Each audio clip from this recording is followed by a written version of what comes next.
மனிதகுல சமத்துவத்தை மண்ணில் விதைத்த பெரியார் திடலில் இப்போது என்ன நடந்து கொண்டு இருக்கிறது?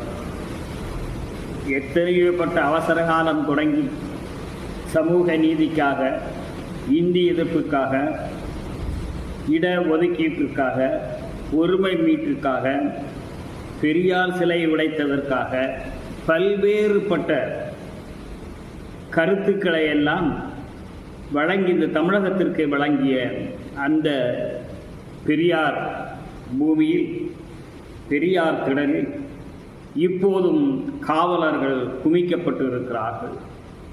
இந்த நிகழ்வுகள் எல்லாம் நடக்கக்கூடிய நேரத்திலேயும் காவலர்கள் உண்டு. அந்த காவலருக்கும் இவருக்கும் என்ன வேறுபாடு? அவர்கள் அந்த நிகழ்வை முறையாகவும் சீராகவும் நடத்துவதற்கு துணையாக நின்ற காவலர்கள். ஆனால் இப்போது நின்று கொண்டு இருக்கக்கூடிய காவலர்கள் திராவிட இயக்கத்தினுடைய பரப்புரையை தடுத்து நிறுத்துவதற்காக வேண்டி நிறுத்தப்பட்டிருக்கக்கூடிய காவலர்கள். என்ன தெரிகிறது? தந்தை பெரியார் அவர்களுடைய படத்தை தங்களுடைய பரப்புரைக்காக வேண்டி பயன்படுத்துவதும், வீரமங்கு வேலுநாச்சியாருடைய படத்தை பயன்படுத்துவதற்கும், வேலுநாச்சியார் அம்மாவுடைய அந்த கோட்டையில் இப்போது என்ன நடந்து கொண்டு இருக்கிறதாக செய்தி வருகிறது? அங்கே மதுக்கடைகள் நடப்பதாக செய்தி வந்து கொண்டு இருக்கிறது.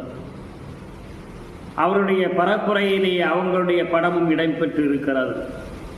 அதுபோன்று தந்தை பெரியாருடைய படத்தையும் போட்டுவிட்டு பெரியாருடைய கொள்கையான சமத்துவத்திற்கு எதிராக இந்த அரசு நடைபெற்றுக் கொண்டிருக்கிறது என்பதையும், யாருடைய ஏவலாக இது நடந்து கொண்டிருக்கிறது என்பதையும் வெளிப்படையாக காட்டக்கூடிய ஒரு நிகழ்வாகத்தான் நேற்றைய தினம் நடந்த நிகழ்வு நடந்திருக்கிறது.